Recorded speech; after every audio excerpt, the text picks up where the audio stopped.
Hello students, BSc first year के third paper में online कक्षा में आप सबका स्वागत है। आज हम बीएससी फर्स्ट ईयर के थर्ड पेपर में अपनी यूनिट 1 के अंतर्गत पढ़ेंगे टेरिडोफाइट्स के कैरेक्टर के बारे में। देखिए, टेरिडोफाइट्स के जो कैरेक्टर हैं उसमें सबसे पहले हम जानेंगे कि जो टेरिडोफाइट्स के प्लांट होते हैं वो कैसे होते हैं, उनकी पत्तियां कैसी होती हैं, वो स्थलीय होते हैं या वो जलीय होते हैं, स्पोर्स कैसे होते हैं यानी बीजाणु कैसे होते हैं, और बीजाणु जो बीजाणुधानियों के अंतर्गत पाए जाते हैं वो बीजाणुधानी किस प्रकार की होती है। तो आइए सबसे पहले हम टेरिडोफाइट्स के कैरेक्टर के अंतर्गत जानेंगे कि टेरिडोफाइट्स का प्लांट कैसा होता है, स्पोरोफाइट्स। याद रखिएगा, जो टेरिडोफाइट्स का प्लांट होता है यानी जो टेरिडोफाइट्स का पादप शरीर है वो कैसा होता है, स्पोरोफाइट होता है, यानी जड़, तना, पत्ती के अंतर्गत वो विभेदित होता है। नेक्स्ट हमारा जो कैरेक्टर है वो आ जाता है टेस्टेरियन।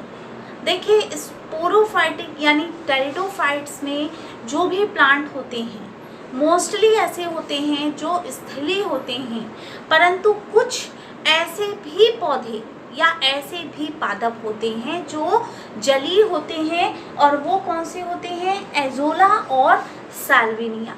यानी एजोला और साल्विनिया ऐसे पौधे हैं जो कि टेरिडोफाइट्स तो हैं परंतु वो कैसे हैं, जलीय हैं।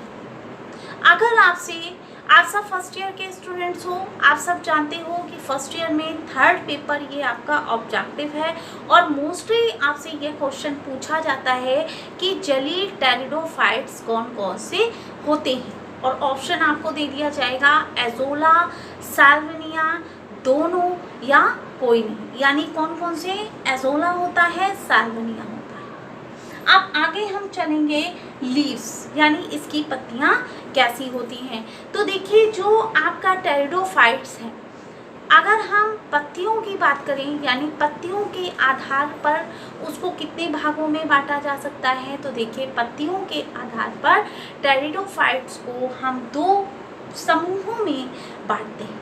आइए देखते हैं वो 2 समूह कौन कौन से हैं। तो देखिए, टेरिडोफाइट्स की जो पत्तियां होती हैं उनको हमने 2 समूह में बांटा। वो 2 समूह कौन कौन से होते हैं, एक होता है माइक्रोफिलस और दूसरा होता है मेगाफिलस। अगर हम माइक्रोफिलस की बात करें तो देखिए, जिसकी पत्तियां छोटी और एक शिरा युक्त होती हैं वो क्या होगा, माइक्रोफिलस। बट मेगाफिलस क्या होगा, जिसकी पत्तियां बड़ी और जटिल होती हैं उसको हम कहते हैं मेगाफिलस। अगर आपसे इसके एग्जाम्पल पूछ लिए जाएं तो याद रखिएगा, जो माइक्रोफिलस हैं ये कैसे होते हैं, इसका एग्जाम्पल आप लोग ध्यान, जैसे कि लाइकोपोडियम, और मेगाफिलस में टेरिस। ये भी आपसे क्वेश्चन एग्जाम में पूछ लिया जाता है कि माइक्रोफिलस यानी कि जो आपकी लघु बीजाणु पर्ण है वो किस प्रकार की है, और जो आपकी दीर्घ यानी कि गुरु बीजाणु पर्ण है वो किस प्रकार की है। अब देखिए, जो आपका टेरिडोफाइट्स का प्लांट होता है उसमें जो वैस्कुलर बंडल पाया जाता है वो वैस्कुलर बंडल कैसा होता है, डेवलप होता है, यानी अति विकसित होता है, परंतु उसमें कैम्बियम नहीं पाया जाता, कैम्बियम उसमें एब्सेंट होता है। अब देखेंगे हम स्पोर्स के बारे में। तो देखिए, स्पोर्स यानी कि बीजाणु हमारे कैसे होते हैं। तो देखिए, स्पोर्स जो होते हैं वो 2 प्रकार के होते हैं। कौन कौन से, होमो, यानी होमो को हम कह सकते हैं कि एक प्रकार के बीजाणु उत्पन्न करने वाले पौधे। अगर एग्जाम्पल तो लाइकोपोडियम, इक्विस्टम और टेरिस। और इसी प्रकार हेट्रोस्पोरस यानी 2 विभिन्न प्रकार के बीजाणुओं को उत्पन्न करने वाले पौधे। इसमें आप सिलेजनेला और मार्सिलिया को भी ले सकते हैं। अब देखिए, जो स्पोर्स होते हैं वो आपके कैसे होते हैं, यानी स्पोर्स आपके पाए जाते हैं स्पोरेंजिया के अंतर्गत, यानी बीजाणुधानियों में। अब बीजाणुधानियों के आधार पर अगर हम टेरिडोफाइट्स की बात करें तो देखिए कौन कौन से होते हैं। एक आपका होता है यूस्पोरेंजिएट और एक आपका होता है लेप्टोस्पोरेंजिएट। यूस्पोरेंजिएट क्या होता है? यूस्पोरेंजिएट क्या होता है कि जिसमें एक से अधिक सुपरफिशियल आपकी, यानी एक से अधिक जिसमें पृष्ठ पाए जाते हैं उसको हम क्या कहते हैं, यूस्पोरेंजिएट। और जिसमें सिर्फ एक ही पृष्ठ पाया जाता है उसको हम कहते हैं लेप्टोस्पोरेंजिएट। तो ये तो हमारा हो गया टेरिडोफाइट्स में। हमने देख लिया कि बीजाणु कैसे होते हैं, उसकी पत्तियां कैसी होती हैं, और जो बीजाणु होते हैं वो किसके अंतर्गत आते हैं, स्पोरेंजिया के अंतर्गत आते हैं। और स्पोरेंजिया हमारी कैसी होती है, यानी दो प्रकार की होती है, यूस्पोरेंजिएट और लेप्टोस्पोरेंजिएट। अब देखिए इसी टेरिडोफाइट्स में हम एक चीज़ और देखेंगे कि जो स्पोर्स होते हैं, यानी जो रिप्रोडक्शन होता है वो किसके द्वारा होता है, जनन के द्वारा होता है। अब जब हमने वैस्कुलर बंडल की बात करी थी तो वैस्कुलर बंडल में क्या था कि जो टेरिडोफाइट्स हैं यानी इनके जो अंग हैं उसमें वैस्कुलर सिस्टम कैसा हमने आपको बताया डेवलप होता है, लेकिन उसमें कैम्बियम नहीं पाया जाता। अगर हम जाइलम की बात करें, फ्लोएम की बात करें तो जाइलम में क्या होता है, वेसल्स होती हैं, और फ्लोएम में क्या होता है, कंपेनियन सेल्स नहीं पाई जाती। यानी इनका जो जाइलम होता है तो जाइलम में वेसल्स और फ्लोएम में क्या होते हैं, कंपेनियन सेल्स नहीं पाई जाती हैं। इस बात का ध्यान रखिएगा आप लोग। अब देखिए जो पौधे होते हैं, पौधे किस प्रकार के होते हैं, तो देखिए टेरिडोफाइट्स के जो प्लांट होते हैं वो कैसे होते हैं, शाकी होते हैं, हर्बेशियस होते हैं। और हर्बेशियस होने के साथ साथ हमने आपको बताया कि इसमें कैम्बियम नहीं पाया जाता। अब नेक्स्ट हम देखेंगे एजोला और सैल्विनिया को थोड़ा। अब देखिए जैसे हमने आपको बताया कि जो टेरिडोफाइट है टेस्टेरियल है, और एजोला सैल्विनिया किसके एग्जाम्पल हैं, आपके जली टेरिडोफाइट्स के।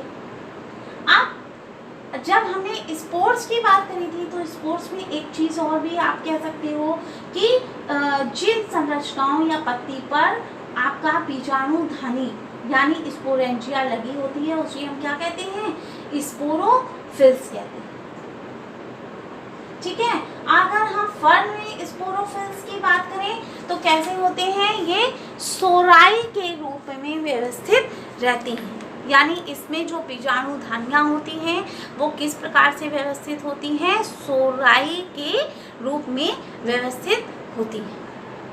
नेक्स्ट कैरेक्टर अब हम देखेंगे कि देखिए जो टेरिडोफाइट्स होते हैं, टेरिडोफाइट्स में हमने स्पोरेंजिया देख ली। अब देखिए इसमें क्या होता है, जो फर्टिलाइजेशन होता है उसमें जल की प्रेजेंटेशन का होना बहुत ज़रूरी होता है, यानी निषेचन जल की उपस्थिति में होता है, हम ये भी कह सकते हैं। और इसमें जो फ्यूज़न होता है, फ्यूज़न से ही जाइगोट बनता है। अब जाइगोट की अगर हम बात करें तो जाइगोट में जब कौन सा डिवीज़न होता है, माइटोसिस डिवीज़न होता है। जब उसमें माइटोसिस डिवीज़न होता है तभी उसमें एम्ब्रियोय बनता है। यानी टेरिडोफाइट्स में हमने जाना कि जब फर्टिलाइजेशन होता है तो किसकी प्रेजेंस में होता है, वाटर, निषेचन वाटर की प्रेजेंस में होता है। और जो जाइगोट होता है जब उसमें माइटोसिस डिवीज़न होता है तो माइटोसिस डिवीज़न हो के ही उसमें एम्ब्रियोय बनता है। आइए और देखते हैं। अब देखिए टेरिडोफाइट्स में हमने आपको बता दिया कि जाइगोट कैसे होता है। अब देखिए जो इसमें आर्चिगोनिया होती है, यानी इसमें एंथ्रिडिया और आर्चिगोनिया भी विकसित होती है। और जो आर्चिगोनिया होती है वो कैसी होती है, उसमें नेक और वेंटर में विभेदित होती है।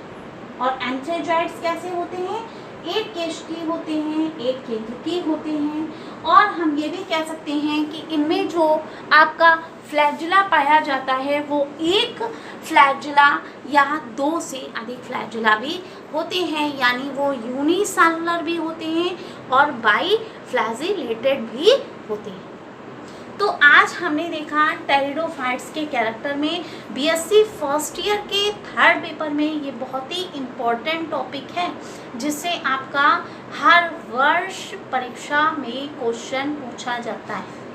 एग्जाम्पल से भी पूछ सकता है, वो आपका स्पोर से भी पूछ सकता है, कैसे जाइगोट बनता है ये भी पूछ सकता है, कि टेरिडोफाइट्स में जो फर्टिलाइजेशन होता है वो किसकी उपस्थिति में होता है, जल की होता है कि वायु में होता है। तो आप सबको पता होना चाहिए कि जल की उपस्थिति में होता है। तो आज हमने जाना टेरिडोफाइट के सामान्य लक्षणों के बारे में। आई होप आप सबको ये सारे कैरेक्टर समझ में आए होंगे।